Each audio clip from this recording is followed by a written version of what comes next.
देण्याचा, सोयाबीन आणि कापसाला कमाल 2 हेक्टर पर्यंत देण्याचा निर्णय घेतला. मी त्यांचं मनापासून अभिनंदन करतो. आता मायचान सांगा बरं, इथं सोयाबीनवाले किती, कापसावाले किती, हातवर करा. आणि पहिल्यांदा ताई आप्पांनी म्हणजे स्वर्गीय मुंडे साहेबांनी अण्णांना सांगितलं, म्हणजे माझ्या वडिलांना, की तुम्ही भाषण करा. त्यावेळेस श्रद्धेय अटलजी समोर अण्णा म्हणले, कुणालाही त्यावेळेस सांगताना सचिनचा मनगट मुरगळलं तर त्याचं इन्शुरन्स आहे, पण शेतकऱ्याचं इन्शुरन्स शेतकऱ्याच्या पिकाचं नव्हतं. त्याची मागणी केली आणि त्यावेळेसपासून ही योजना आली. ही पूर्णत्वास नेण्यासाठी ह्या ज्या अडचणी आहेत त्या दूर कराव्यात, एवढीच मी मागणी करतो. आणखीन महत्वाची एक मागणी आहे, हात जोडून केंद्र आणि राज्य सरकारला, केंद्रानं तर फार मोठं पाऊल उचललंय सेंद्रिय शेती संबंधित. आज आपण बघतोय युरिया, डीएपी ह्यानी आपण बेजार आहेत का नाही? रोजगारी मिळतोय का? रोजगार मिळतोय का? हो का नाही? हो का नाही? मिळाला तर केवढ्याला मिळतो? काय रोज? आणि 1 एकर मध्ये युरिया टाकायचा तर किती दिवस लागते? 2 दिवस. या ड्रोनचा फोटो आपल्याला एवढ्यासाठी दिलाय की या ड्रोन मुळे युरिया द्या नका देऊ, डीएपी देऊ नका, नॅनो फर्टिलायझरनी या ड्रोन टेक्नॉलॉजीमुळे 1 एकर 7 मिनिटात फवारून होते.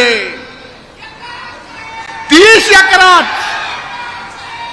4 तासात 30 एकर फवारणी होतीये. आणि रोजचे 1 एकरला 2 गडी लागतात मजूर फवारायला, त्याला 1000 रुपये जातात. आणि हे जर नॅनो तुम्ही दिलं तर मी आपल्याला सांगतो 60% उत्पादन खर्चामध्ये कमी होईल आणि उत्पादनामध्ये 20% या शेतकरी मायबापाचा वाढ होईल. आम्ही हात पसरवणार नाही, ही शेतकऱ्याची जात हात पसरवणारी नाही.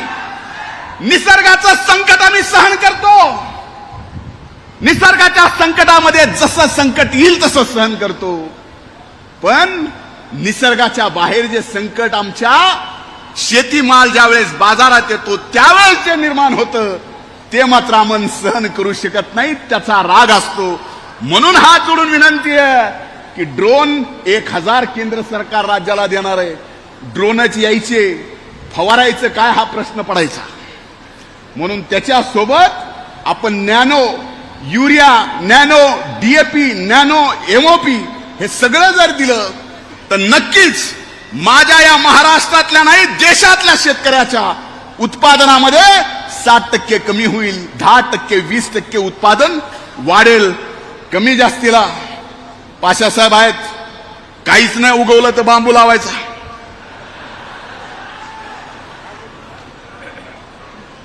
आता दाखवलं, लावा. माझी एवढी विनंती आहे की आज माझी एक जीवनातली आठवण सांगतो. योगायोग बघा ज्यावेळेस नियत साफ असते. मैं आपकी बात कर रहा हूं सर, शायद आपको याद होगा कि नहीं पता नहीं, आप युवा मोर्चा के राष्ट्रीय अध्यक्ष थे. तब मैं युवा मोर्चा का महाराष्ट्र का अध्यक्ष था. आज आप कृषि मंत्री हो देश के, और इन तीनों के सौभाग्य से आज मैं राज्य का कृषि मंत्री हूं. ये नियति जो है जब साफ होती है तो नियत भी साथ देती है.